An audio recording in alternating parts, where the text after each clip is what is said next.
just gonna share this on Facebook.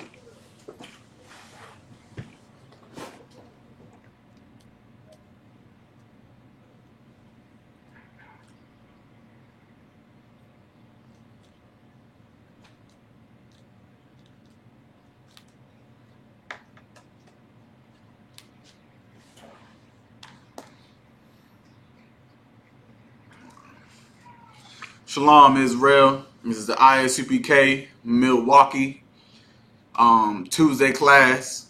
We're going to go over something very instrumental going around in 2020. Something that's been happening for decades and centuries. Is that we have something wrong in the world, and it's called religion. Right. It's called false prophets and false pastors and all that. You understand? Which is leading all blacks, Hispanics, Native Indians astray, meaning that we ain't going into the place that we belong. We ain't in the place of sanctuary and salvation. We are getting led into places where we are destroyed and sacrificed and ran into the dirt, into the dust with no idea who we are, where to go, where we came from, and what to do to get out of these situations and how to survive these plagues and all the famine that's hitting America right now as we speak. You understand? And of course, we know that yes, there is a Christian church on almost every other block in the ghettos, the barrios, and the reservations. Yes, there is a Roman Catholic church around on every third block around the ghetto and in the hood. Yes, that makes sense. But now, let me ask you this one question. Where are they? Right now, in 2020, during this COVID-19 plague and what's the word? So P. Pandemic. You understand? Where is your Christian pastor? Right. Where is your churches? Where is the religious leaders that are supposed to be giving you the safe haven to give you the knowledge on how to survive these epidemics and these pandemics? Where are they? Right. You want to know where they are? They're sitting inside their house ignoring your plight. They sitting over there with their families and their riches, ignoring the suffering of their own followers and of their congregations. You understand? They ain't here for the people. You understand? And that's the whole point and why it needs to be brought out today is that those types of men, those types of leaders need to be withdrawn from their seats. Right. They need to be overthrown from their place of power and overtaken by the real righteous authority on the earth. You understand? So that's what we're about to jump in today. So we're going to start off in Jeremiah chapter 14 and 2. So all blacks, Hispanics, and Native Indians, you best listen to the words at hand of the real priests and prophets of God. That's right. So whoever got that, if you could read. Jeremiah chapter 14 and verse 2. Judah mourneth. Judah mourneth. You understand? Judah mourneth. Now, Judah, for all that did not know, is one of the tribes of the nation of Israel. There are 12 of them in all. Judah, which is short from of Jew, which is a derivative of the word Jew, you understand, are in mourning. The word mourning means we're sad, we're crying, we're full of despair, salt and sorrow, unknowing of what's going to go on. We're begging and pleading for help, crying and screaming for somebody to save us and save and protect our families and our children. You understand? Judah, meaning that Israel, is crying. We're sad and we're looking for someone to take all that despair off of our shoulders. Right. Go ahead. And the gates thereof languish. And the what? And the gates thereof languish. You understand? And our gates, meaning our protections, are in languish. I mean, they are weak. They ain't strong enough to protect the threats at hand. You understand? When you have a house, let's go think about the oppressor's neighborhood and all the suburbs in America. You know, they got their white picket fences. They got their metal gates, which have to have like a thumb alarm and someone's got to buzz them in. They got their hedges protecting their entire households. Those are gates. I mean, those are built for protection. So no danger or no type of threat would be able to get through and harm the people inside and within. Right. You understand that those gates right now spiritually, those represent the black leaders of America. Right. Those represent the pastors and the prophets of now that we believe are in the Christian church and the Catholic churches. You understand? All across the globe, not only in America, but all across the globe. You understand? But instead of these gates being so strong like they are for the oppressors in the other nations, our gates are weak. They can't hold a Rottweiler outside of our houses and keep them from harming our children. Right. Rottweiler, of course, is just an example because we're talking about gates, right? You understand? Our leaders don't have the power, the authority, and the strength to protect their congregations, their followers, their believers, their loved ones. They do not have the strength to do so. Right. And that's what the scripture is talking about. Go ahead. They are black unto the ground. And that's now, right now, it's letting you know which pastors and which prophets and which people it's talking about. This is talking about the blacks, Hispanics, and Native Indians, man. Right. This isn't talking about your white Christian pastor or your African Egyptologist or your Chinese Buddhist. It's not talking about that. It's talking about the blacks, Hispanic, Native Indians that have taken roles of power within each one of those religious sects. That's who it's talking about. You understand? The black, Hispanic, Native Indians in the ghettos are suffering, and the black, Native, and Hispanic leaders have no way to cure them or help them.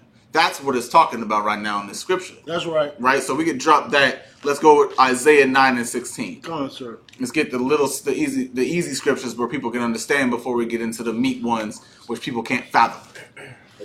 You understand? So whenever you get that, feel free. This is the book of Isaiah, chapter 9 and verse 16. Mm-hmm. For the leaders of this people cause them to err. Say what? For the leaders of this people cause them to err. You understand? For the leaders of this people. It didn't say for the leaders of all people. It said the leaders of this people, meaning the nation of Israel. That's who it's always talking about when you read this Bible. You understand? Upon real discovery and real truth, this Bible, the 1611 King James Version of the Bible, which is the best Bible out there, only pertains to one nation of people, which are the so-called, as you know it today, Hispanics, Native Indians, and so-called blacks. Right. You understand? So it's saying our leaders, the ones that we look up on a pedestal, cause us to err, meaning error, meaning go false. You understand? Like our Oprah Winfrey's, our Steve Harvey's, our Michael Jordans, our Creflo Dollar and T.D. Jakes and Jesse Jacksons. You understand? Louis Farrakhan's. These men that we put up as such great and esteemed people above, and we look to them for advice, they are causing us to fail. They are one of the leading examples and leading reasons that cause the crack epidemic in the ghettos. Right. That cause the strip clubs in our reservations and barrios. You understand? That's why we have prostitution running rampant in the black communities. Why we have AIDS running rampant in Hispanic and Native Indian communities is because these leaders that we look up and want for knowledge and direction gave us the direction away from the right one to go. Right. You understand? It's not time to be looking at them for advice or instruction or counsel, whatever the case may be. It's time to actually listen to what they have to say and realize how much bull crap it really is. Right. Open up your ears. When you go into this Bible, you hear everywhere, if ye have an ear, let him hear. Meaning whoever has ears, you best get a Q-tip and get the wax out so you can take every word into account. Right. You understand? So right now you got to listen. Read.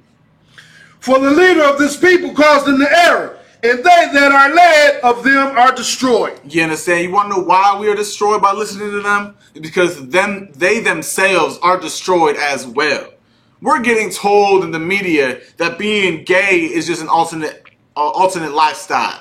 But when you go into this Bible, you see the Lord said there should be no homosexuals. Right. And the punishment for that would be death. And now look at what happens in 2020 and the years before, what happens to people that are gay. They get AIDS. They get HIV. They get molested, they get raped, they get destroyed and shot and all this around the world. And you want to know why we say homosexuality is wrong. Because look at it. We are the number one, we have the least amount of people on this earth, but we have the number one AIDS rate. Why? Because the Lord told Israel not to be gay. Right. Look at smoking. The Lord said we should not smoke nothing. Cigarettes, weed, crack, meth, it doesn't matter. We shouldn't smoke it. But look at the black communities. You understand? Look at our media. When you go to the media, what is all the rapping about? It's all about drugs, prostitution, whores, sleeping with other people's wives, lying, cheating. That's all the media we get. And look who is singing it. Our Young Thugs, our Meek Mills, our Chris Browns, our Drakes. You understand? That's all our Futures, our 6ix9ines. That's where we get it from.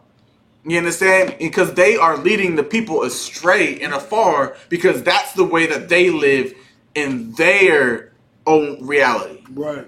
You understand? They don't want to, they have no intention of making sure that their listeners don't be crackheads or meth addicts. That's not their intention. Their intention is to make sure that they get paid and their records get platinum and gold and silver and all that. That's the only thing they care about, is that they have a good social standard, or what's it called? They have a good social standing. You understand? They have a good repertoire, or they have a good they're on a pedestal, right? That's all they care about. So now, because we listen to those type of people, we follow into the same thing. People follow and do the actions of what they see from the generations before. That's right. You understand? So if people see one generation using drugs and prostitution and homosexuality and smoking and stuff to get rich and famous and wealthy in a world like this, then of course the generations underneath are going to follow at suit, to become what they see their predecessors have done in the years before. You understand? So that's the whole point. It's time to open eyes, to open ears, and realize and accept the truth. Don't hear the truth, accept the truth. Right? Drop that. Let's hit 1 John 4:1.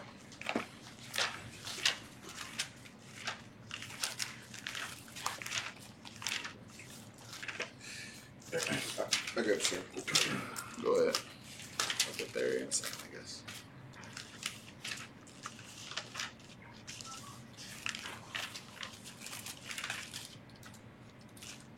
Yeah. Come. Yeah, I'll find it. This is the book of 1 John, chapter 4, and verse 1. Mm-hmm. Beloved. Say what? Beloved. Beloved.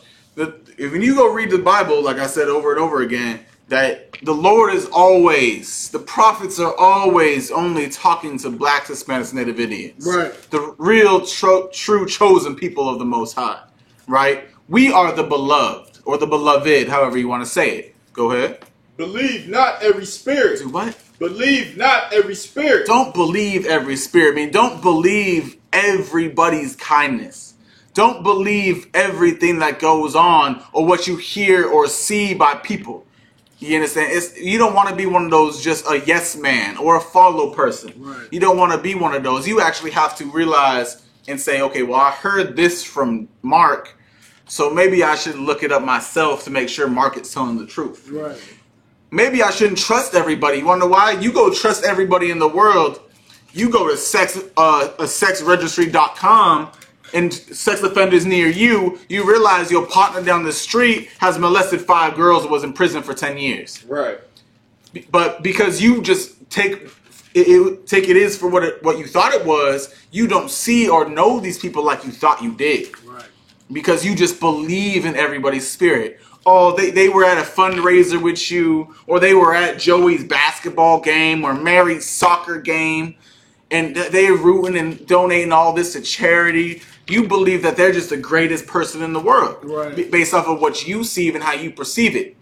That's why America has things called as a background check. That's right. You need to know somebody's past to know what happened, why it happened, how it happened, when it happened, and then use that as a judge of character. That's right. To see if this person is truly worthy to be trusted or not.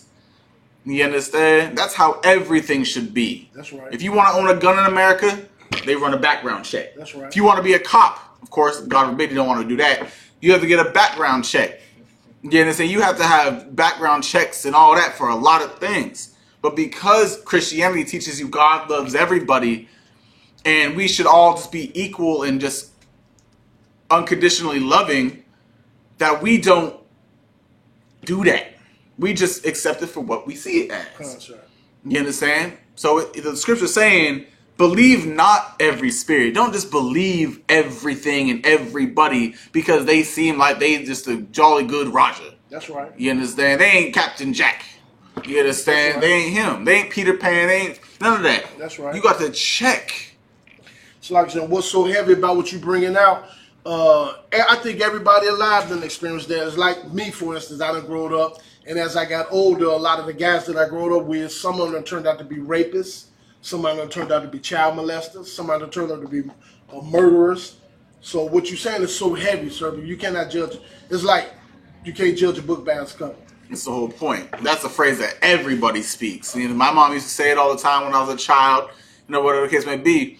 You got to prove all things. If you see a book and the cover just looks like it's all going to be erotic and sexual, okay, cool. It could also be that, but that doesn't mean it is. Right. You know, so there could be a deeper meaning behind that cover, saying, well, maybe it's talking about a real life situation where a woman got raped and manhandled, and her rapist got off, and she told her life story. Okay. It's not sex. It's not talking about. It's not just a whole lusty book. It's talking about a real life problem that happened, right? So it's the thing. Things need to be proven, even in the truth. When people come into the ISUPK, we take you for how you are, but at the same time, we learn who you was. We learn what your faults were, your weaknesses, where you slack at. If you were a drug dealer, okay, now we know. That's right. You were gay, yes, we know. And then the whole process of the school is to give you counsel and instruction to get rid of those urges and those disgusting things that you might have in your mind. You understand? And until you get those gone, you can't really become a priest and a prophet of God until you have a clean slate. Until you repented, meaning you changed from your old actions that you were committing before we met you. You understand? That's our background check. We make sure that you are completely different from how you were before we met you. Right. That's the point. So read. Con. Believe not every spirit, but try the spirits whether they are of the power. You understand? You got to try their spirits and make sure their spirits are on lock and on point and on correspondence with how the Lord sees and how the Lord's spirit is. Make sure this person is following the law, statutes, commandments. Make sure this guy doesn't believe in rape. Make sure this woman doesn't believe in abortion. Make sure this woman doesn't believe in this or in that. You understand? You got to try them. That's why when you go to the scriptures, it says what? Prove a friend. That's right. You understand? What you look? No, I'm trying to see your scriptures. This one is No, I know it's John 4:1. 1 John 4:1. I was looking for the next one. All right. But I have some arrows if I go. Okay. But you understand? That's the whole matter. You got to try people. You just can't take it hearsay. Everything needs to be proven through a period of time. You understand? Now read. Because many false prophets are gone out into the world. You understand? Because there are many false prophets out in the world. You know how many times I've read stories or seen in person where this pastor or this deacon was so held so high. He was just the holiest of thou. You understand? But then a few years later, now he's in prison for molesting 2-year-old girls or 4-year-old boys. You understand? Because people just want to believe, oh, if he has a black shirt with a little white collar under his Adam's apple, he must be holier than thou. He's got to be. Or why would not? And he teaches so good. He has such a great speech, and his vocabulary is just astonishing. He's got to be a man of God, right? Because he knows how to praise Jesus, right? You understand? Right. Just because he can do that, everyone looks at him like he's just the greatest person on the world. That's right. But now it's saying you can't just look at people like that and take it for what it is. That's right. They have to have an outstanding reputation. Right. They have to have a flawless, what's the word? No blemish. They have to be blameless. You understand? That's the whole point. That's right. They just can't be around here saying, "Oh yeah, I did get caught up in a rape charge in 1996, but my pastor license started in '89." You understand? I only had 3 rape accusations the last 20 years, or molestation accusations. Okay, well maybe there's something wrong with you if there's been 3 in the last yada yada years of you being a priest of God. Right. You understand? So you got to look at it and see. Of course the community is going to build him up. Why? Because they've been going to him for 20, 30 years. That's right. 15, 19 years. You understand? But you got to check a person. Because like the scriptures just say, there are many false prophets in the world. That's right. It's like, sir, what you bringing out is so heavy, sir, especially the Catholic Church. I mean, they kissing these old men hands. These some wicked, evil ass old men. They'll shake the hell out your baby at the christening. They kissing the kids in the mouth. And God, they paying off millions and millions and millions of dollars for all these pedophile priests. That's the whole point. And if you didn't know about the stories that are already abound, if it wasn't for the Lord showing the world that this individual or that individual is a scumbag or a rapist or a molester, you wouldn't know. Why? Because that individual community held him to such a great standard and overlooked the accusations that were thrown at him. Right. Because they know him. Oh, there's no way. My mom was baking him pies for the last 10 years on Sunday services. He baptized me, my wife, and my 4 children. They aren't going to talk against this guy. It's like, have you ever seen Law and Order or any type of law show? You understand? It's not just on TV. It's in real life. Because that's how TV gets what they show you. Is because they saw it or found it in real life. That's right. You understand? That's the whole point. Right. So now let's drop that. Let's hit Matthew 24:11. Come on, sir. You understand? There are many false prophets on this earth. False teachers in this world. You understand? So, but it's time for people to understand who they are and where they come from. Right. You understand? You can't find a record like that in the ISUPK. Right. You can't find blemishes like that in the real house of God. Because if it's in the house of God, God won't allow it. Right. You understand? That's the whole point. You can't go to the Christian church and say, well, my Christian church is the greatest. Nothing happens in my Christian church. But then in the Christian church a block away, little Mikey got gang raped by his pastor and his deacon. And Mikey's dead in the alley, and now the 2 pastors and the deacons are in prison. It doesn't matter if it was at your individual church or not. What matters is that it was under the same banner. That's right. They represent the same thing. Right. They teach the same thing. They believe in the same thing. So if it happens over here, it's going to happen over there. Because they have the same doctrine, the same God that they serve, which is that white Jesus. As long as your church has a picture of a white Jesus in there hanging on a crucifix or some stupid thing like that, then it means you are the same as every other one that has a picture inside. Right. Because you serve the same master. Right. You serve the same Christ. In parentheses, because it's not really Christ. That's right. You understand? So you can't be surprised that, oh, well, Jimmy got raped over here and Helen got sodomized over here. but they're two different churches. Well, they're both sexual crimes. And they're both under the same banner called Christianity. That's right. You understand? So let's hit Matthew. Matthew chapter 24 and verse 11. And many false prophets. And say what? And many false prophets shall rise. Not just one, not just two, but what? Many false prophets shall rise. Many false prophets shall rise. Look there. Like I said, there's a Christian church on every other block in every ghetto on the west and south sides in America. In every metropolis in this country. Everyone. I remember when before I got my own vehicle and I had to walk from here to there, I lived in Chicago, because this is a Milwaukee class. I lived in Chicago over on 72nd and Aberdeen, right? In the trenches. And I took a block I had to go to work. Just going to work on my specific linear aspect of directions I passed 18 churches.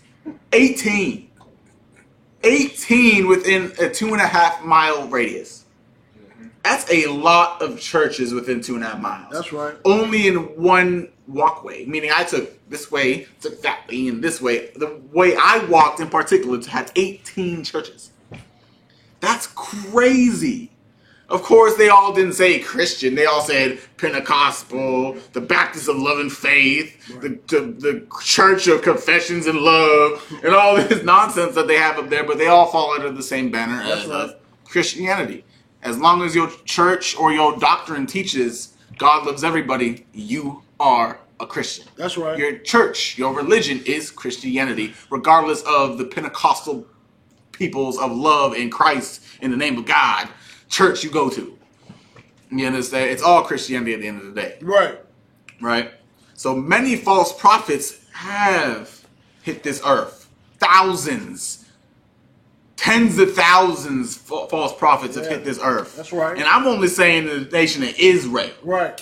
You understand? If you go globally, it's crazy. Go think about it. Each church has the pastor, the reverend, the deacon. Right. You understand? They got 3 or 4 men holier than thou in there, besides the choir boys.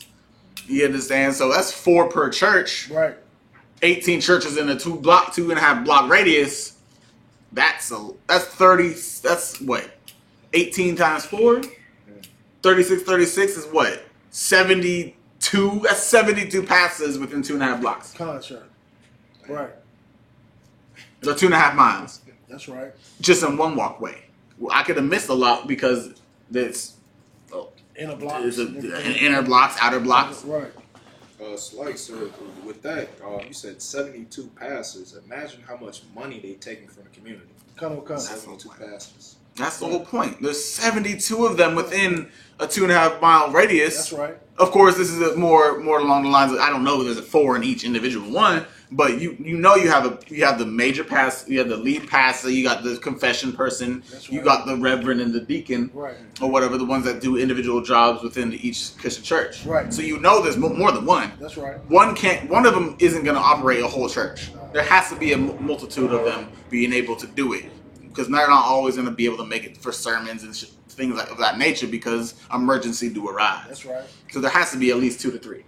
So those numbers aren't outblown out of proportion. That's the whole point, right? But yes, I'm saying. It's like what's so profound and what's so heavy about what you're bringing out.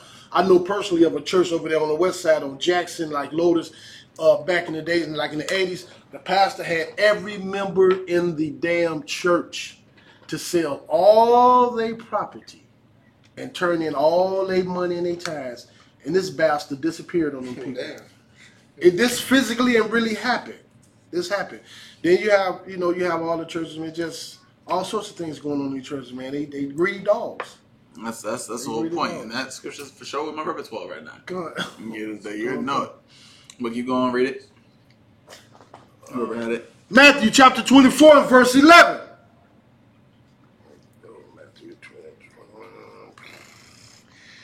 And many false prophets shall rise and shall deceive many. Shall what? Deceive many. And they shall deceive many.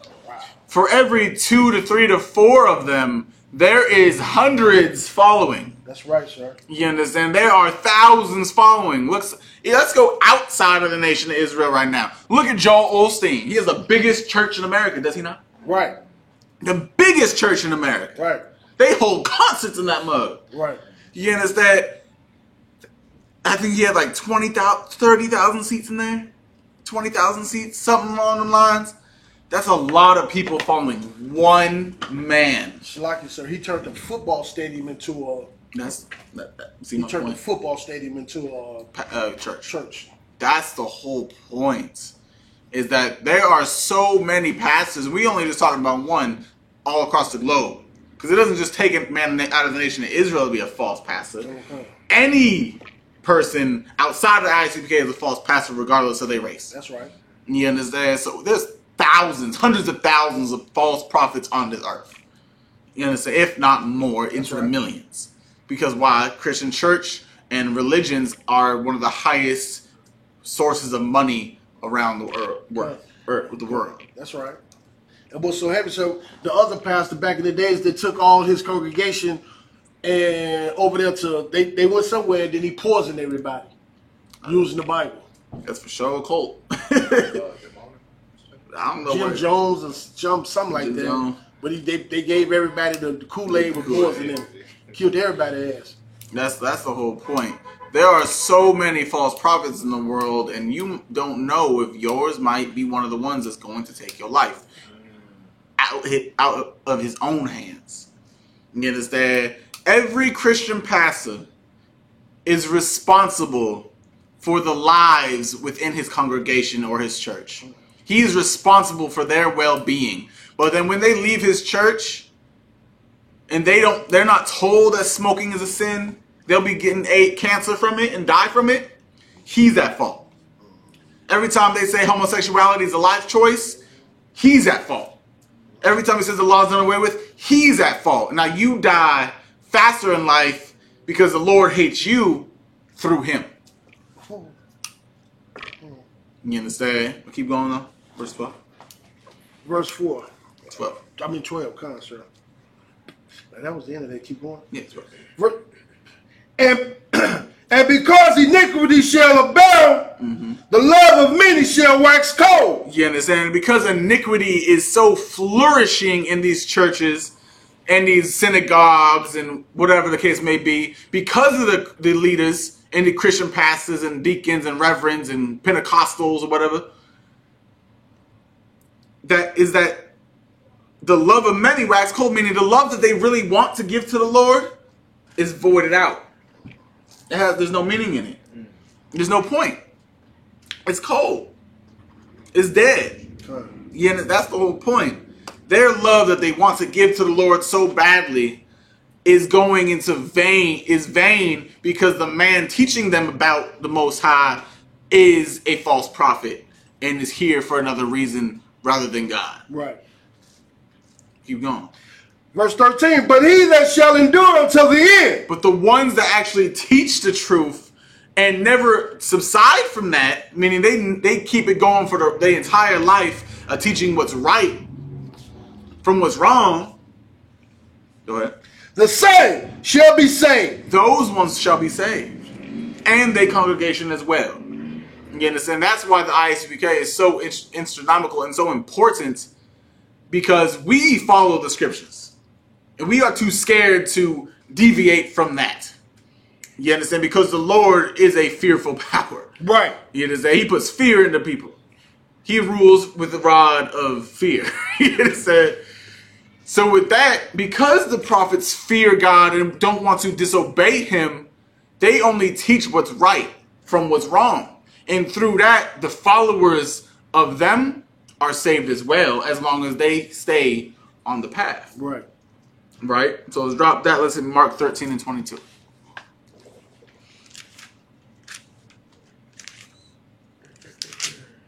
Whoever's got it. I got it, sir.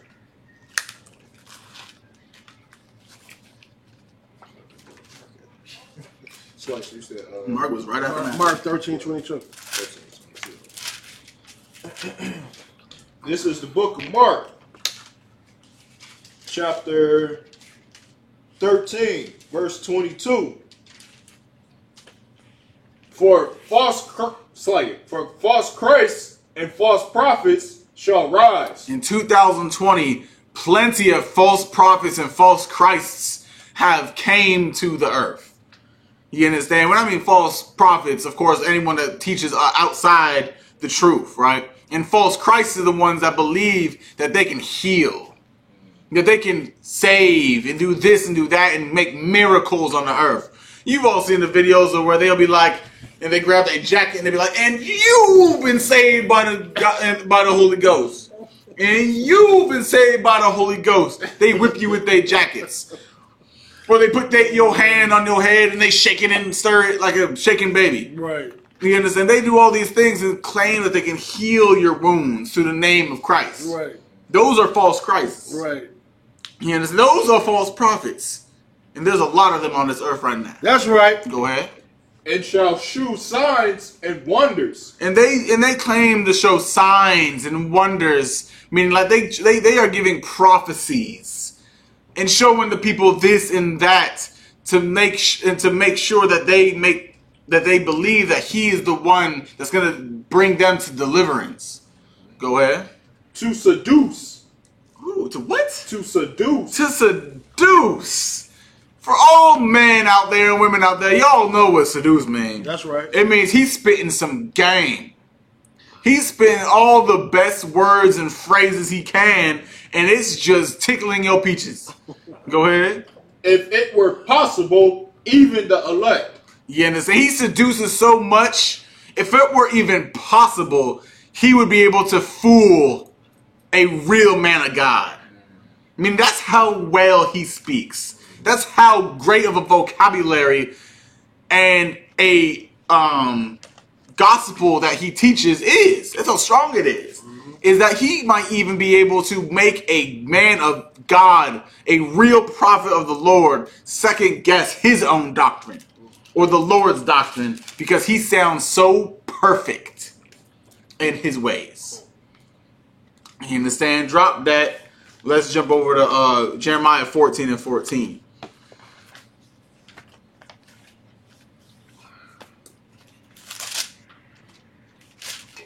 14 to 14. That's the whole point. There's things going on in this earth where it's time to just stop being stupid. That's right. Stop being a gullible idiot. You understand? Remember the games you used to play in high school saying, oh, look at that's up on the roof? And they'd be like, what? Oh, look how gullible you are. Right. That's how we are when we sit in the Christian church and the Catholic churches and the other religions that are predominant out there. That's how we are. We are a gullible people. That's right. Because why? We have been destroyed for so many years. We are grasping at straws for salvation. You understand? We are it's like finding a needle in a needle stack for salvation. That's right. That one golden needle out of all those other needles, we got to find that one. But we touch one, we get hurt. That's right. So we don't want to touch another. Right. We touch one, and it's like, oh, I don't want to get touched again, so I'm just going to stay where I'm at. That's right. Again, we so scared of being hurt and led astray, we don't have the courage or the strength to dibble-dabble into other ones to find out where the truth really is. We've touched one. It was okay. It was a little painful, but imagining doing that over and over again, right. We just said, you know what? We'll settle with that one prick. Mm-hmm. We'll settle with that one thing the first one we touched, mm-hmm. because we're too scared to be pricked and hurt over and over again until we find the right one. Because we've been beaten down so long. Right. You had something to say? Because I was saying, what's so heavy about what you're bringing out, sir? So like, for my age, when I was like 10 years old, growing up, my grandmother had this picture of Caesar Borgia on her kitchen wall, man. And even at an early age, that was uncomfortable to me. It just felt strange. Mm-hmm. But our grandparents, our parents, they learning the lies from our enemies, and then they pushing it. They bringing that crap home and pushing it, man. That's the whole point. Bull crap is pushed through more bull crap. It's pushed through generations upon generation, week upon week. You understand? When we are born under a weak rulership, we shall be weak as well. And then it follows, where now we just snails running a wolf race. We are sheep amongst wolves. You understand? That's, of course, probably going to be the next precept. Yep. That I'm about to pull after this one, right? But go ahead. Read this, Mark. Jeremiah chapter 14, verse 14. Then the Lord said unto me, the prophets prophesy lies in my name. You understand? These prophets of now, they prophesy lies in the Most High's name. How? By saying that God loves everybody. Right. Saying that everyone gets to make it to heaven as long as we follow Christianity. As long as we look at each other as neighbors and brothers and family and all bleed the same color, we shall all be saved. Once we all die, we go to heaven. Well, I've watched plenty of show that it says all dogs go to heaven, but not all people go to heaven. So what, do dogs and people go to the same heaven, or is it opposite heavens? Is there a God of all dogs and a God of all people? You never know. Why? Because it's so foolish to believe that for happiness you have to die first. If that was but then they say suicide is wrong. Right. They tell you in the Christian church that suicide is wrong, but we got to die to live in a perfect harmony with people. Well, damn. Well, if I have a 50-50 chance between going to heaven or hell just by committing suicide, I like those odds. Those are pretty good odds. 50-50 are great odds. They are pretty astronomical odds. You understand? If you had the opportunity to win $1 billion or lose your house by the flip of a coin, a lot of people will flip that coin. And you know it. You know they would. That's the same thing. If we're told all we got to do is live a great life, and then once we die, we can live in heaven or maybe in hell. No wonder people commit suicide. Because they believe there's a better life after death. Right. Which, let's show for the record, is that's a load of bull crap. It's a load of dookie, and that's the whole point. There is no life after death when it comes to living in the clouds with angels and harpoons and harps and all that. That doesn't exist. What really exists is that you die, the Lord sees what you did on earth and sends you straight back to earth. And then you another baby. That's the whole point.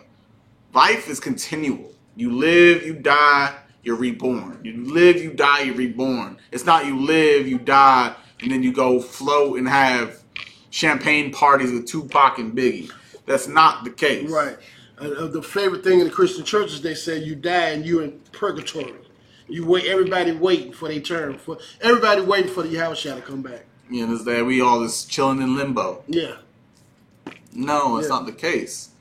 But false prophets and false teachers will have you believing otherwise. They say, well, it doesn't matter if you're living in the ghetto. It doesn't matter if you're rich, if you're black or white or Asian, or if you're a crackhead or meth head or a stripper or a prostitute. It doesn't matter. None of that.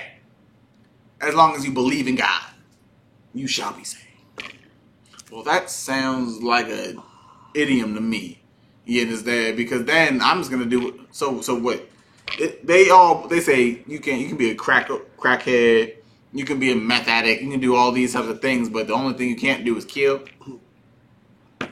Really? Just killing. So what if I put someone on the brink of death? What about people that pull the plug on someone that's in a coma or on life support and can't make it? So are they murderers as well? Can they not go to heaven because they gave mercy to someone that was suffering for the rest of their life as a vegetable? You realize that technically, when you are if you have a family member or whatever the case may be on life support as a vegetable, never to wake up again because they brain dead, and they're not technically dead, and a hospital says it's your choice to pull the plug or not, are you a murderer because you just said you pulled the plug? By giving this person mercy, they will never talk, walk, see, hear anything again, and the only thing that they can feel is pain. Right. Pain. The only thing they can feel is pain. They're in constant agony. Right. every day of every minute of every second of life and shall never wake up from it. And the doctors tell you it's either pull the plug or we're going to continue charging you until you die for hospital fees. And they will always be in consistent pain. If you are a vegetable. Yeah. But if you're a person that actually has some compassion, you would never want your family member to be on life support like that. Right. So is it murder to do that? Listening to the tone, sir, I'm assuming not. You don't want to put your voice on the deal.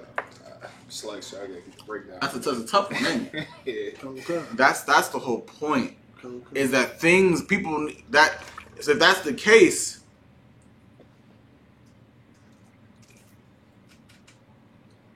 you waiting for the answer, ain't you? Okay. Yeah, from my knowledge, no, it's not. It's not wrong. You understand why? What is the Lord's greatest attribute? His mercy. His mercy. Of course, I'm not saying because you're not putting the gun to their head. You ain't literally killing them. They're gonna die.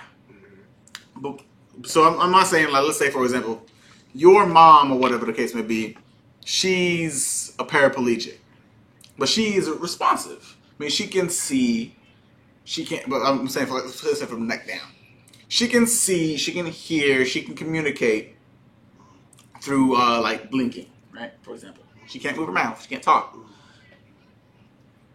So of course she's gonna die one day. She's definitely suffering. I would be suffering if I was like that. There's a difference in all things. You know, she's still brain active. She's still alive. So of course you can't pull a plug on her because she's not on life support. Right. It's not like you're gonna be like, oh, I know, mom, you're suffering. You ain't gonna do that. That's murder. Right. That's not murder. That's murder. Right. Why? Because she's responsive. She can communicate. Right. She's still alive. But a person that's brain dead and can't move and she's a vegetable or he's a vegetable, why do you call it brain dead? Because they're basically dead. Right. They can't, there's no responses. Right. The only thing that you can see the brain activity is when pain happens. Right. Mercy. There's a fine line between mercy and murder. Mm-hmm.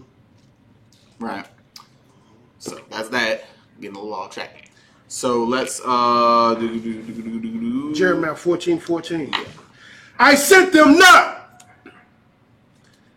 neither have I commanded them, neither spake unto them. You understand? These false prophets, these Christian pastors, deacons, reverends, or whatever the case may be, the Lord didn't send them to be leaders upon the people. You understand? He didn't command them to go out. He didn't ordain them to go out. And they have never even spoken to him on a basis like that. Go ahead. They prophesied unto you a false vision of divination. You understand? They prophesied amongst the people false prophecies and visions. Meaning, a vision is something that they see. They did not see this. Correct. They didn't see that, but they telling you this and that because that's what they want. That's right. Perfect example. Martin Luther King. He's the perfect example. He shall and forever wise will be one of the most perfect examples you can say. Right. Right? He didn't see no prophecy or vision where it said we should live hand in hand with little black boys and little white girls and be all equal in America. That's not what he saw for the nation of Israel. He saw that for himself. That was a dream. Dreams and visions are not the same. Right. You understand? Dreams are something where you hope and you strive for, that you want to happen. A prophecy and a vision is something that you know will happen. That's right. You understand? He knew we were going to join hand in hand with the oppressors. Why? Because the oppressors are the ones that gave him the platform to speak. They gave it to him. So he already knew as long as he spoke and could convince the people, it would come to truth. That's right. But a dream, there's no guarantee a dream will come true. You understand? When I was in high school, my dream was to be a professional athlete. it did not come true. Based off, of course, my own choice, Okay. but it did not come true. You understand? People have dreams where they're going to be rich by 25 owning this business and that business. Well, a lot of people, sometimes they do come true. Sometimes they don't. Right. Prophecies come true, yes. There's a guarantee. Dreams don't always come true because they're a dream. You understand? You can't hearken unto dreams. Right? Of course, that's in the scriptures as well. But I ain't going to go into that. Go ahead. And they think of not, and the deceit of their heart. You understand? They do what they do out of the deceit of their own hearts. When they want it this way, so they're going to teach it this way to get it the way they want. Right. You understand? They want to own a Bentley. Well, then people got to pay them their tithes. They want a Rolls Royce. Then they need more followers. They need to increase the donations. Like that one pastor that he charged what, $1,000 per person for service. $1,000. Of course, he went overboard and the whole flock turned against him, which was right. They should have. Right. But then you have other people that believe those types of things. Like Kanye West. He was charging, what, $500 a ticket per person? You know he got that, right? He was getting those. People are gullible, to each his own. But there are false prophets out there that know how to brainwash another person. Right? So let's drop that. Let's hit Matthew 7 and 15. Come on, sir.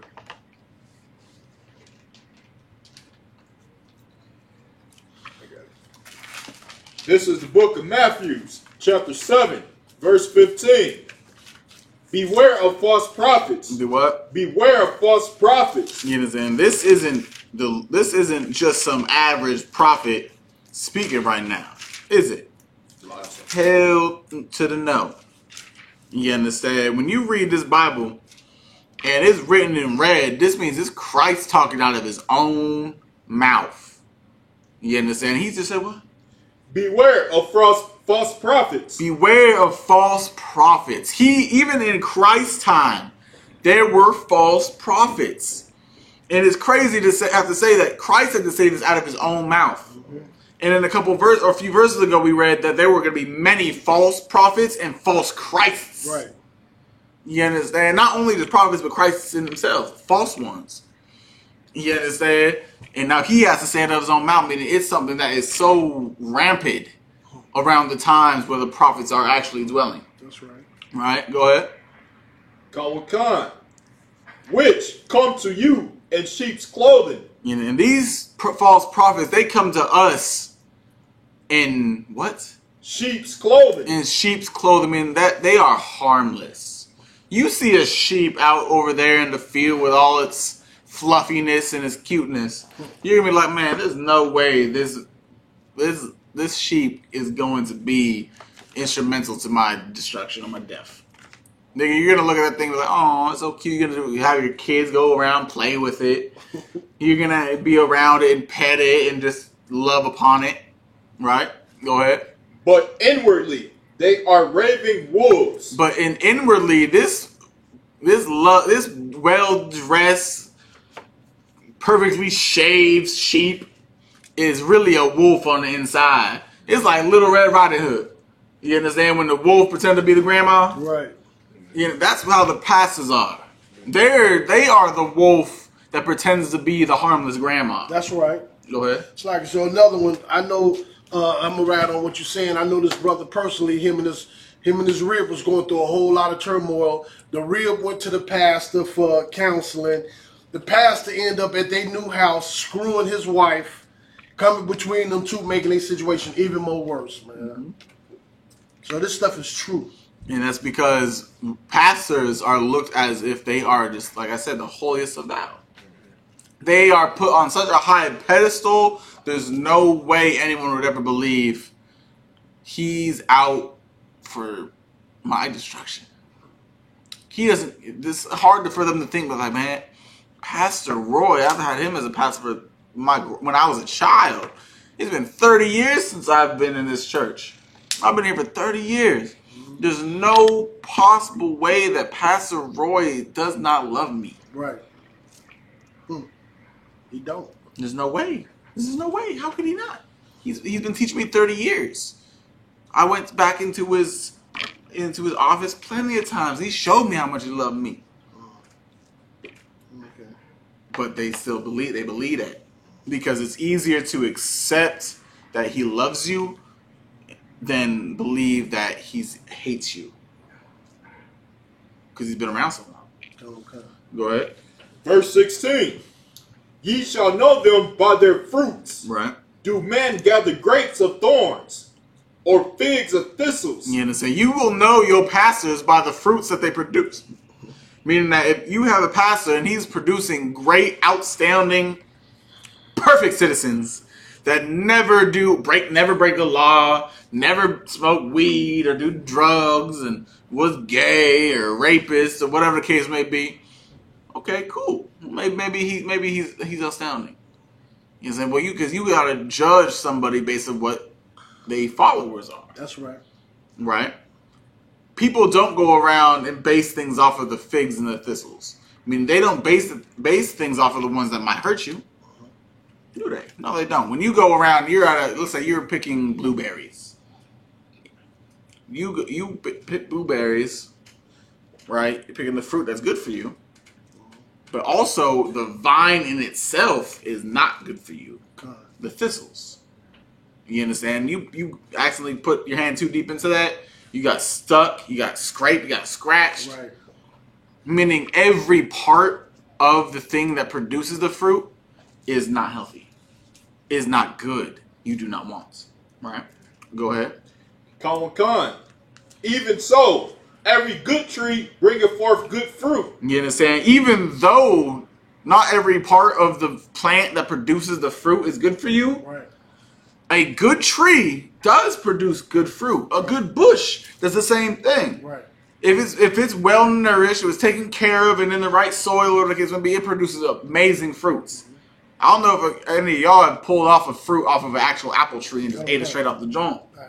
Those apples are way better than ones that you can get at your Jewels or your grocery stores, whatever the case may be. Those fresh off the tree apples are the shiznit, right? Go ahead. But a corrupt tree bringeth forth evil fruit. Meaning something that was well nourished and real taken care of in real righteousness and wholeheartedly, it's going to have amazing fruits and it's going to produce amazing things. But one that was planted up with an evil soil or a bad ecostructure, you understand? It wasn't watered right. It didn't have enough sun or light, whatever the case may be. It's going to bring bad fruit, right? Go ahead. A good tree cannot bring forth evil fruit. And a good tree that was perfectly well nourished, it's not going to bring it's not going to bring all beat up, brown looking with gross, mushy spots all over it. It's not going to do that. Go ahead. Neither can a corrupt tree bring forth good fruit. And a corrupt tree, if a show isn't going to give you it's not going to give you the apple of your eye. That's right. You understand? And that good tree is definitely not going to give you the apple that Snow White bit into. That's for sure. Right. Go ahead. And what's so heavy about what you bringing out, Surf, young man? You will sit there and hear this very verse sitting in them pulpits, and you won't take the scripture and look at your pastor, but you'll look at the people next to you, or the next pulpit. You know, you just won't never, like you said, you just would never imagine that your pastor is a damn greedy dog, and he shouldn't be up there teaching his Bible. You know what I'm saying? I've heard this same scripture time and time again, and I know I can say this because it's the way my man was. I would look at everybody in that church except that pastor. That's the whole point. They'll look at their neighbor's They'll look at their neighbor's parents. Okay. They'll look at their friends' parents. They'll be looking at the ones in charge of somebody else for like sports or the businesses or something like that. But the church can never fall in line into the scripture when you come to the world, because the churches have such a high standard. It's got to be the house of God. Yeah, it's got to be it's just the righteousness of righteous, right? Which is not the truth, though. If you going, Con. Every tree that bringeth not forth good fruit is hewn down and cast into fire. You understand? And all the fruits, all the trees that do not bring forth good fruits need to be wiped out, and they need to be burned down. Meaning there's nothing left of them. Now, of course, we talking about fruits and trees and bushes. But this is not really what the scripture is talking about. This scripture is talking about leaders. That's right. Organizations of that sort. Right? The Christian church has a leader, leaders, and people that follow. Now, if we talk about what the Christian church produces, or the Catholic Church produces, or religion in itself produces, the people that come out of there are drug addicts. Right. I know hundreds of drug addicts in the Christian church, or the church, or churches. That's right. I know prostitutes. That's right. Strippers. Gays. Murderers. Pimps. Drug dealers. Drug dealers. Drug fiends. Kind. You understand? Rapists. Right. Molesters. You understand? Pedophile. They're all in the Christian church. Right. Why? Because the Christian church says out their own mouths, we will take you as you are. Right. It doesn't matter what you do as long as you have faith. Right. You understand? That's the whole point, is that people don't understand that what you follow has something to do with how you live. Of course, you go listen to someone that says it's okay, you can eat what you want. Great. Now look at 2020. Christian church, do they not say whatever you eat as long as you pray on it is good for you? Do they not say that? They do. Yes, and now in 2020, because a race of people, cough cough, the Chinese people, decided to eat a bat, now we have a virus that's destroying families called the coronavirus. But if they prayed over it, it shouldn't matter. Right. If that is not true. It's a lie. You understand? That's the whole point. You can't just follow anything you want with faith. Faith is different. You understand? Faith isn't just something that you just have and everything works out. Right. Faith is something that you do. Grab me James 2:17. Go ahead, sir. You understand? Yes, back in the day, I was a Christian, he was a Christian, he was a Christian, and you might still be a Christian on the internet. That's cool. And during those times, you were never told that there was a compass of morals to need to be followed. Right. They never said, well, the Bible says you can't eat this and this and this and that. They never told you that the Bible, it hates homosexuality, that the Lord hates drugs and all this and all that. You were never told that. So, of course, being a Christian and never being told right and wrong, outside of the whole Ten Commandments, you understand, you never followed it a specific type of way. Right. You did whatever you wanted as long as you prayed on it. Right. You did whatever you chose to as long as it wasn't murder or something along them lines. Right. And I'm just talking about us in ourselves. Christian, I guarantee there's plenty of people in the Christian church, not Christian church, in the prisons that murdered. That's right. That followed the Christian faith. That's right. You understand? But read what I got. Read what you got. James chapter 2 and verse 17. Even so, faith, if it has not works, is dead, being alone. You understand? Faith, yes. Every Christian person out there says, yes, they have faith. They do, and I understand. They have faith. They believe in that. Why? Because when they grew up, they were told something other than this. They were told faith is just what you believe. But when you read the Bible, faith is what you do. That's right. The actions behind the belief. You understand? Yes, people believe in God, but yes, people believe in rape. You understand? People believe child molestation is okay because they don't see child molestation as a wrong act. They think that the things that they do to children is actually love. They believe that sexual conduct between one person and another, regardless of sex, age, or race, is actually love. Right. Because the Christian church has never told you that it's wrong to sleep with a child. Right. that it's wrong to sleep with the same sex. In the Christian church, you've never heard that. The only place you've heard that it's wrong to sleep with a child is the law of the land. Yeah. Have you heard that sleeping with a child in the Christian church is wrong? Out of the Christian church's mouth. No, you have not. Have you heard that sleeping with a child was wrong from the people inside the Christian church? Meaning you pass it. Not that I recall, sir. My point. The only reason we know that, besides the truth, the only place we've heard that child having sex with child and sexual conduct with children was wrong is because in the law, in the Constitution in America, deems it wrong. If they are not of age. That's where you heard it. So being a Christian, you would intermingle the two because you're in America, you follow their laws, and you believe in Christianity, so you believe in the law and the Christian church are the same thing. You understand? You intermingle the two, so now the only reason you believe Christianity would teach otherwise from child molestation is because America taught you that. That's right. And inside of America, you have Christianity. The correlation is abound. Okay. You understand? That's the whole point. But you can drop that. Let's hit Isaiah 56 and 10.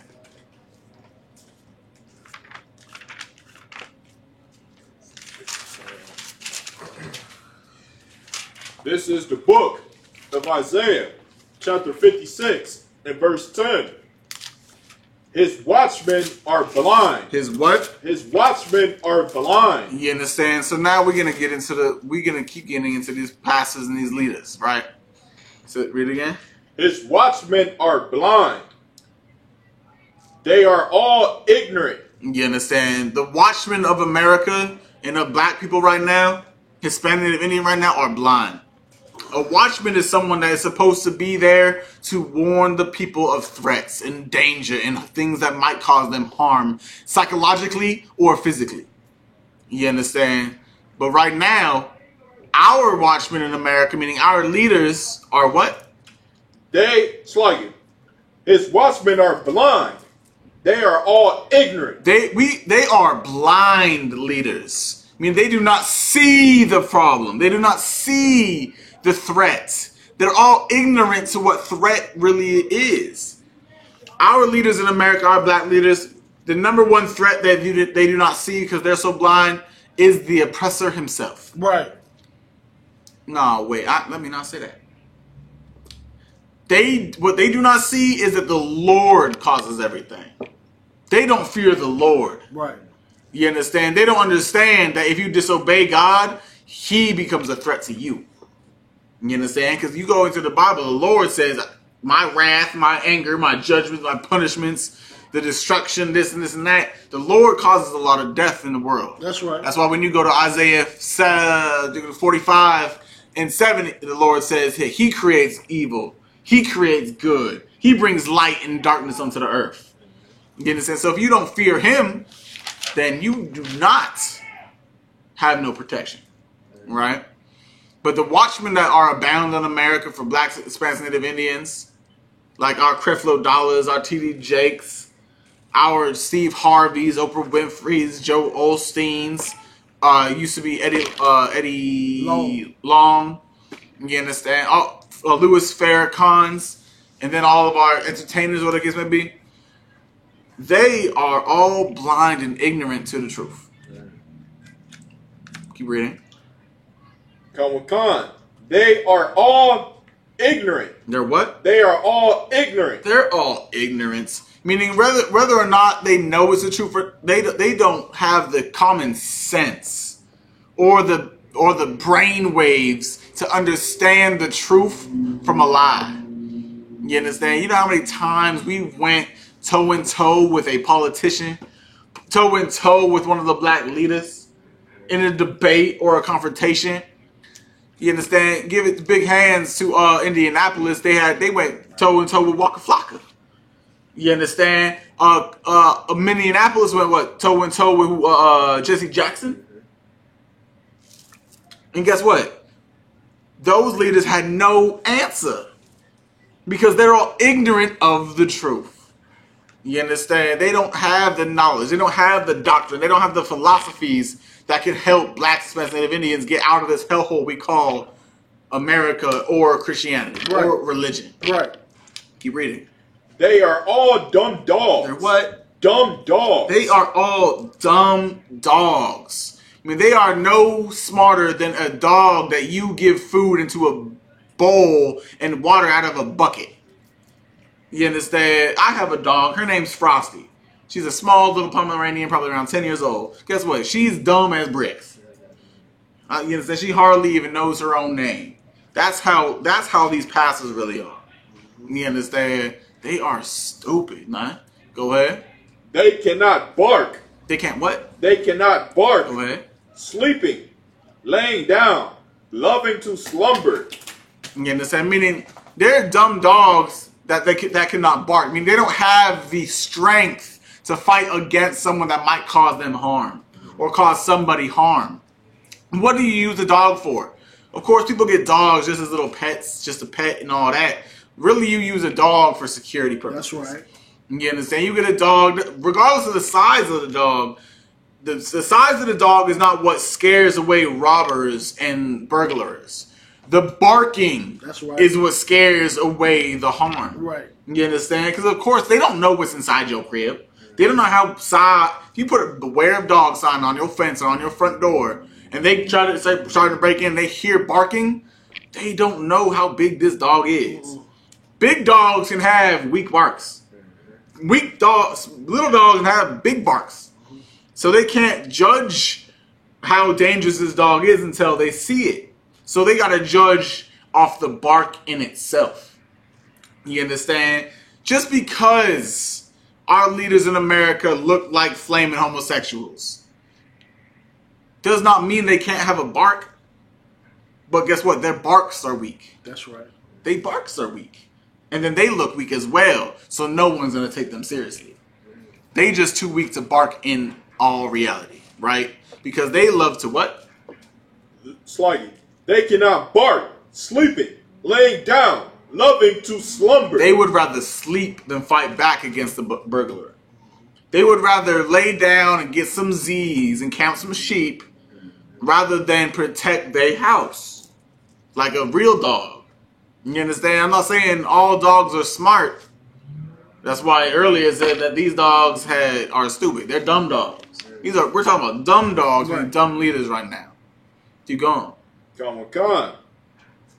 Yea, they are greedy dogs, which can never have enough. You understand? These are greedy dogs that can never have enough. I mean, no matter how much money they get, they're always going to want more. Right. The same way, no matter how much food you give your dog, they'll always be at the table begging.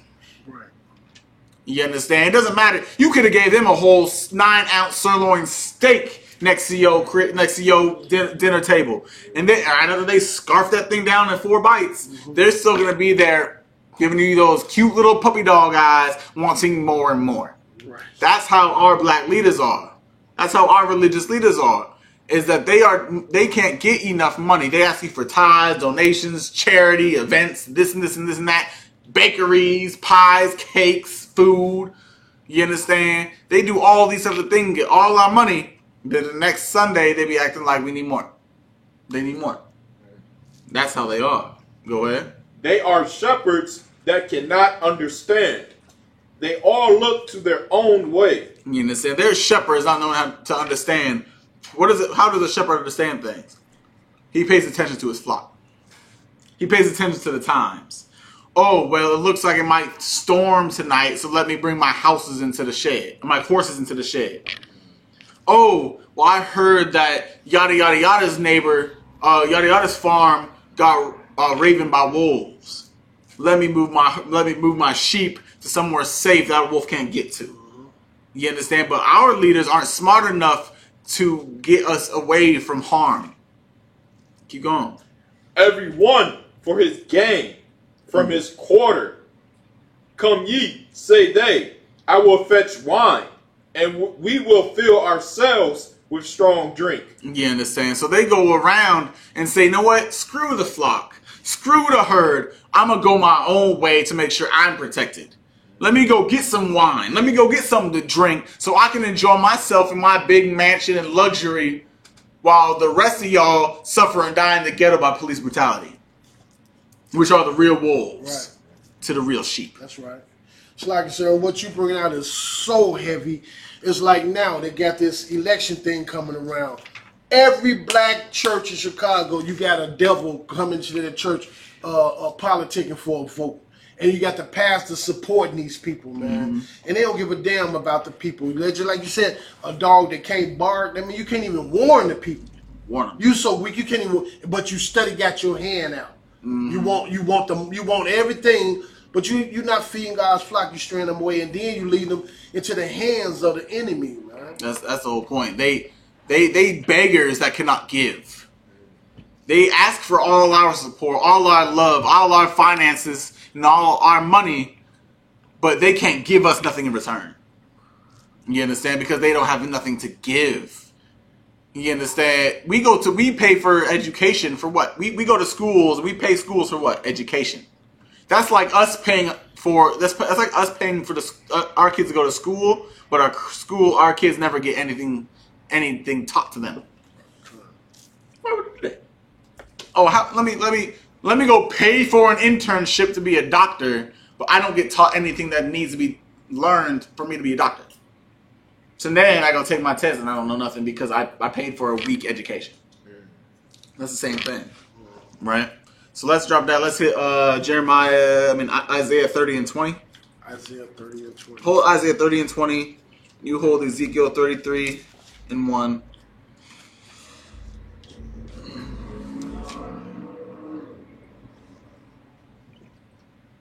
You can go ahead with the Isaiah. Come on. This is the book of Isaiah, chapter 30, verse 20. And though the Lord give you the bread of adversity. You understand? Even though in the world right now, we get the bread of adversity. I mean, we have tribulations. We have obstacles. We got things we got to overcome because we are so deep into the churches and so deep into religion and so deep into listening to these false prophets and false teachers that we living in America right now suffering and dying. Right now we're catching the coronavirus. Right now we're believing 5G's in to give us cancer. Now we believe that homosexuality is okay. It's okay to smoke weed and cigarettes. Right. It's okay to sleep with whoever we want to sleep with, no repercussions. The Lord gives us a lot of adversities, right? Go ahead. And the water of affliction. And the water of affliction, meaning we don't know, we just afflicted in every which way. On this side, we destroyed. On this side, we destroyed. On that side, and this side, we all destroyed. Go ahead. Yet shall not thy teachers be removed into a corner anymore. You understand? With even all this destruction, all these tribulation, this sorrow, and adversities going on, and despair flourishing in our communities, the real teachers are not going to be withdrawn no more. You ain't gonna be able to hide the real teachers of the world. Real teachers of the Most High's gospel. Again, I ain't trying to sound like a Christian using the word gospel. It is that, but you ain't gonna be able to hide the truth no more. The world cannot push the ISUPK into a corner anymore. You can't stop our teachings. Right. You can't stop our doctrine. That's right. You can't stop our God. You understand? Which is Yahweh, Yahweh Shai. You understand? Keep reading. But thine eyes shall see thy teachers. Your eyes will see the real teachers of God. You'll see the real prophets. You'll see the real teachers. You'll see the real watchmen. Go ahead. Drop that, Rum. Ezekiel chapter 33 and verse 1. Isaiah 62 and 6. Isaiah 62. No, you got it. You read it. You got it. Ezekiel 33 and 1. Again, the word of the Lord came unto me, saying, verse 2, Son of man, speak to the children of thy people. To what? Speak to the children of thy people. You understand? It's time for us to, we are speaking to the children of Israel. Right now, in this class right now, all across the globe, in classes and in person, in the streets, we teaching the nation of Israel. Go ahead. And say unto them, when I bring the sword upon the land. When the Lord brings the sword upon the land, just like he did right now with the coronavirus, go ahead. If the people of the land take a man of their coast, and set him for their watchman. You understand? When things are going wrong, people need to be set in certain places so they can warn the people. That's right. Go ahead. Verse 3. If when he seeth the sword come upon the land, he blow the trumpet and warn the people. You understand? When destruction is abound, like this coronavirus and CP and all these people going around murdering you in the streets, like the police. You understand? When you see drug dealers and gang violence, you see all this. It's time for people to speak up. You understand? Blow the trumpet, meaning they voice. It's time to speak out against all these things. To warn the people. Right. If you don't want to get the coronavirus, obey God. It's that simple. That's right. If you don't want to be shot down by the police, obey God. It's that simple. These laws, statutes, commandments are what's going to keep you safe when these times come. That's right. If you go back down to the story of Egypt, when the Israelites got out of captivity from among the Egyptians, what did they do? They hearkened unto the Lord and the ones giving them the instruction, like Right. Moses and Aaron and the son and Aaron's sons. That's right. And through that, they got saved from the hands of the captivities. Right. They got saved from the plagues that befell the land that they dwelled in. They didn't have to suffer the locusts. They didn't have to suffer the meteors coming down from the earth. From the sky. They didn't have to suffer the angel of death coming around and killing all the firstborns. Why? Because Moses and Aaron and their sons taught them the laws of the Most High. Right. And taught them how to save themselves when trouble was abound. Right. That's right. Go ahead. And what's so heavy, sir, about what you're bringing out too, again, is that these pastors, everybody in the church today, you can see someone doing something they ain't got no business doing, and if you say something to them, the first thing they're gonna tell you is, "Who are you? You can't judge me." You know, which though that just show the teachings of these churches and these pastors, man. You can judge a tree by the fruit it bears. If a person, if a dog, or a duck, a duck. You know what I'm saying? If I see you sinning and I bring it to your attention, you know, you should take heed, not battle me and tell me that I'm judging you. Who am I to judge you and all this stuff? The first thing a Christian to do, if you tell him not to be a homosexual, the first thing a Christian do if you tell him he shouldn't eat pork, he gonna tell you, who are you to judge me? That's the first thing gonna come out their mouth. Right.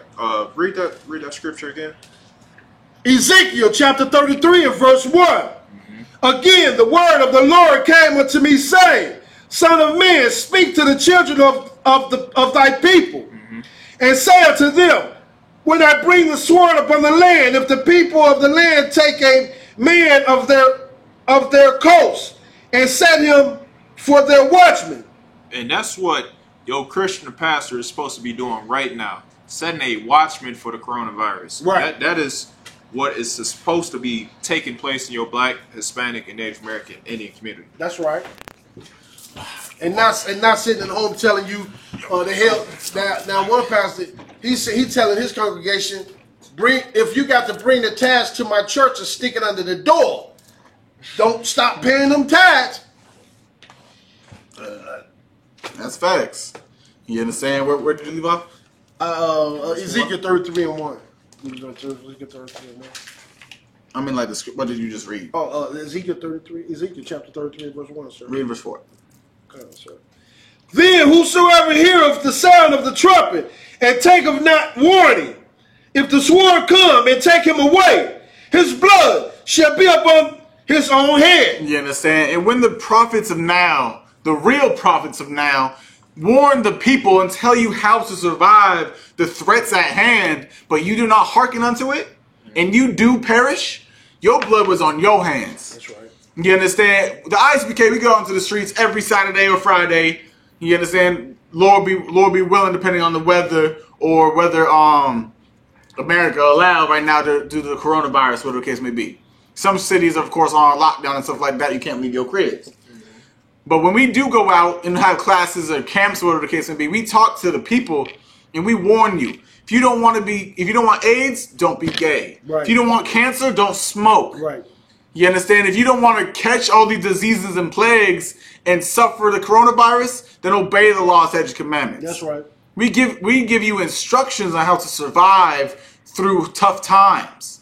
Survive through famines and pestilence and earthquakes and destructions or whatever the case may be. If you want to be safe, all you got to do is just listen to the prophets of now. That's right. The real ones. You understand? Which the Lord ordained to be. Right? That's right. But if you don't listen to them and then you get AIDS and you're about to die, don't cry to the Lord and say, why did I get AIDS? Right. Don't plead and say, I didn't know. Yes, you did, man. Why? Because the prophets of now told you how to survive. Right. What to do or what not to do when it comes to your life and your well-being. You understand? So if you die by not listening to the prophets of now, that's on your hands because we did warn you. Go ahead. Verse 5. He heard the sound of the trumpet and took not warning. His blood shall be upon him. But he that taketh warning shall deliver his soul. You understand? So when we warn you and you don't take heed to it and you die, your blood's on your own hands. But if you do listen to the words of the Lord, your soul will be saved. Right. I mean that you ain't gonna suffer these things, these atrocities, these plagues. You ain't gonna suffer them. I mean, you ain't gonna die, man.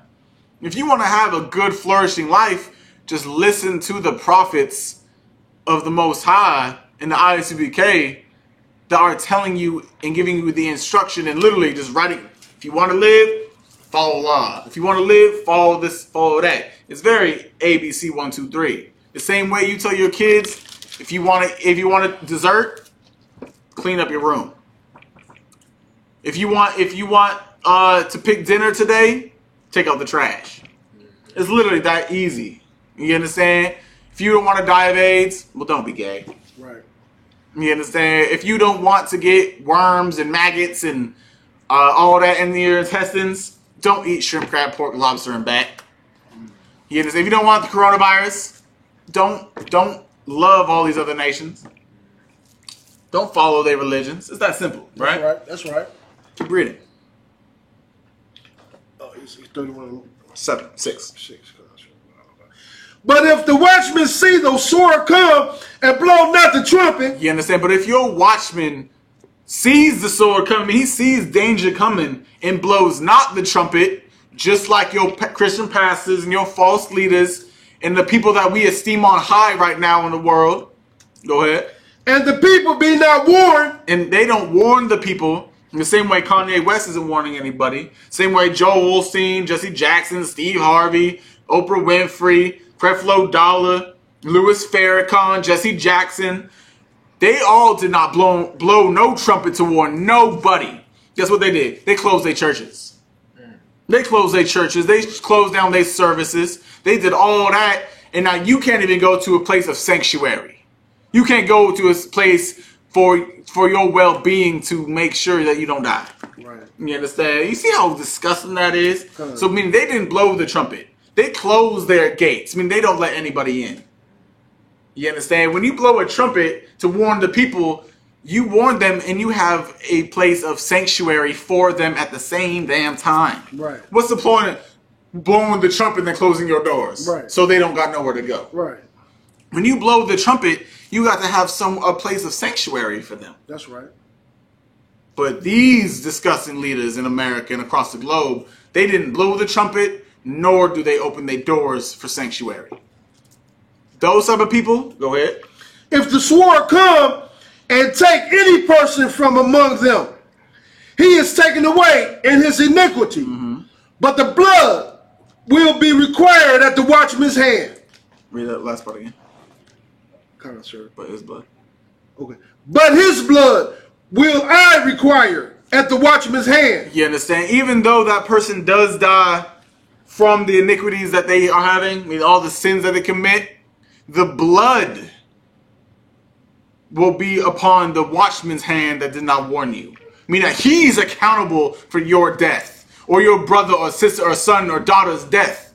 You understand? Because he did not warn the people. He didn't give you the form how to survive. Right. Now, you die and your family dies, and it's his fault. You understand? Now read verse 7. Kind of, sir. Ezekiel chapter 33 and verse 7. So thou, O son of man, I have set thee a watchman up to the house of Israel. Therefore thou shalt hear the word of my mouth, and warn them from me. You understand? So this is what the men of the Lord are actually doing. Because the false prophets of now are not warning the people or giving the people sanctuary, the blood is on their hands. But the real prophets of now, in the ISUPK and the time before now, are warning the people because it's our job. It's our job to put ourselves in harm's way for the people. Because we don't want you to die. Let alone will we let your blood be upon our hands. Right. You understand? We do not want you to die or let our people die from their sins. Right. So now we will put our life on the line to make sure none of our people die from any sins. You understand? Now you have Isaiah 62. 62 and 6. You read that. You grab Ezekiel 3:17. God. This is the book of Isaiah, chapter 62 and verse 6. I have set watchmen upon thy walls. Say what? I have set watchmen upon thy walls, O Jerusalem, which shall never hold their peace, day nor night. Ye that make mention of the Lord, keep not silence. You understand? This is the Lord commanding the watchmen. You understand? Letting them know when you see any type of harm, don't keep your silence. Keep speaking. Keep teaching. Don't overlook any small matter. That's right. Because sometimes small matters can be the difference between life or death. That's right. You understand? A watchman, meaning the ISUPK, we will not overlook no matter on this earth. We will never keep silence like the Christian churches and your black leaders that close the doors of their churches. Right. We will always have our doors open, no matter where you are on this earth. As long as you are black, Hispanic, or Native Indian, you are welcome. We shall do our best to make sure that you are saved and delivered from the plagues that hit the earth right now. And anyone that come after this. You understand? We will not shut our doors. They will be open. Milwaukee, make sure to listen to this. Call the number on the flyers. Call the number on the line. Ask for counsel, ask for instruction and direction, because our phone lines are open 24/7, unlike your pastors, which are closed every day this week and month because of this whole virus. Right. If God was on their side, they would be open just like us. That's right. Meaning their doors do not have the Most High within them, but ours do. So if you want to survive, give the number a call. ASAP in your zone. Drop that. Give me what you got. Ezekiel 3:17. Ezekiel chapter 3 and verse 17. Ezekiel chapter 3 and verse 17. Son of man, I have made thee a watchman. Say what? Son of man, I have made thee a watchman. Go ahead. Unto the house of Israel. You understand? We are the true watchmen of the house of Israel. All blacks and Hispanics and Native Indians, we shall make sure that the nation of Israel is protected to the best of our abilities. As long as you hearken unto us, we will keep you safe in this sanctuary. The ISUPK is a safe haven for all blacks, Hispanics, Native Indians, and that will be until the day we die. Until the earth and the heavens no more exist. Meaning that we will always be the watchmen over you for the rest of eternity. Read. Therefore hear the word. Therefore hear the word at my mouth, and give them warning from me. You understand? We will always warn the people. It's our job. Your old Christian pastors, your reverends, deacons, all that, their job is not to make sure you are safe. Their job is not to give you sanctuary and a safe place to reside. Their job is to what? Lead you astray with all the knowledge that they can that would even deceive the elect. We already just read that earlier. That's right. You understand? That's how well they speak. That's how well they are good at their job. Is that the lies that they teach are so good that they would make a real priest of God second guess himself. That's their job, is to make sure that you stay a slave, that you stay on the same plateau that you've been living in America for the last 400 years. And that plateau is called slave. You understand? So drop that. Let's get this Jeremiah 32 and 37. Yeah, Jeremiah 32 and 37. This is the book of Jeremiah, chapter 32 and verse 37. Behold, I will gather them out of all countries. Say what? Behold, I will gather them out of all countries. Go ahead. Whither I have driven them in my anger, and in my fury, and in great wrath. And I will bring them again unto this place, and I will cause them to dwell safely. You understand? The Lord is going to bring Israel from all the countries of the earth, the ones that he was punishing us in. The Lord isn't only punishing us as a whole in America. We're being punished over in every country you can think of. Australia, Russia, China, Uruguay, Panamania, the Dominican, Puerto Rico, Mexico. We're being destroyed by the Lord in every country that is abound because we have listened to the wrong people on the ways to live. Right. Because we have fulfilled every cup of iniquity. You understand? But right now, the Lord is going to remove us from these places. I mean, I'm not saying he's going to get us all passports and bring us into one location, but he's going to bring us spiritually into one location. It's called the ISUPK. That's right. You understand? That's why the ISUPK has schools and locations all across the world, meaning all across the globe in this big rock we call planet Earth. You understand? And this place shall be called what? The very last line? Comic-Con. I will bring them again unto this place, and I will cause them to dwell safely. You understand? The Lord will cause Israel to dwell safely within the ISUPK, because we are the house which have set watchmen to protect the insides of what we have. You understand? You come into the ISUPK, you shall be in a safe haven if you're a Black, Hispanic, Native Indian. That's right. No matter how much you were destroyed, how much sorrow, how much destruction, how much, what's the word I'm looking for? Damn, it is lost my mind. Another word for sorrow. Lamentation. How much lamentations, I believe that's one of the words.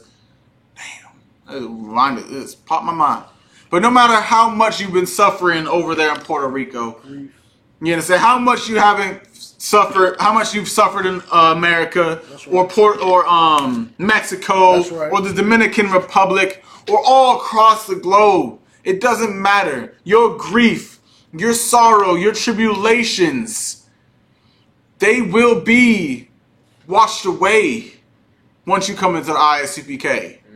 Because we are the place where you can actually dwell in peace. That's right. We don't go outside of our schools or our houses in fear of the coronavirus.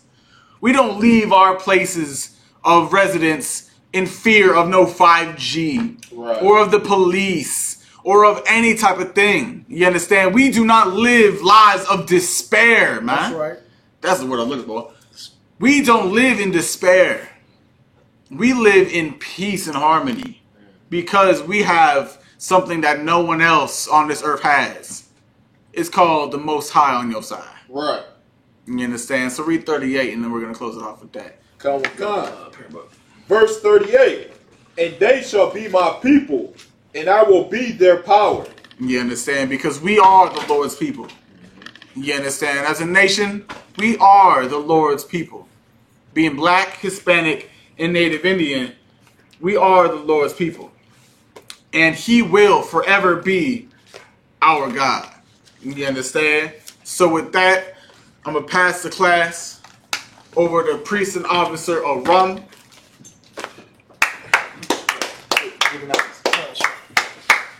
ISUPK security announcements. We are the ISUPK, started out of 1 West 125th Street, Harlem, New York. Rules for new brothers and sisters. When a new brother or sister comes into the school, they are off limits for 6 months. They are to be saluted only. They are here to share themselves of the world. If they need transportation, the teacher will arrange it. After 6 months, if a brother or a sister has an interest in a particular person, he or she must get permission from the head to speak to the brother or the sister. There is another 6 months in which the brother and the sister will court each other. After this 6-month period, the brother and the sister will get permission from the head to marry. Tithes, which is a commandment. Numbers 18:21, Malachi 3:8-10 means tenth in the Hebrew, ma'ashara.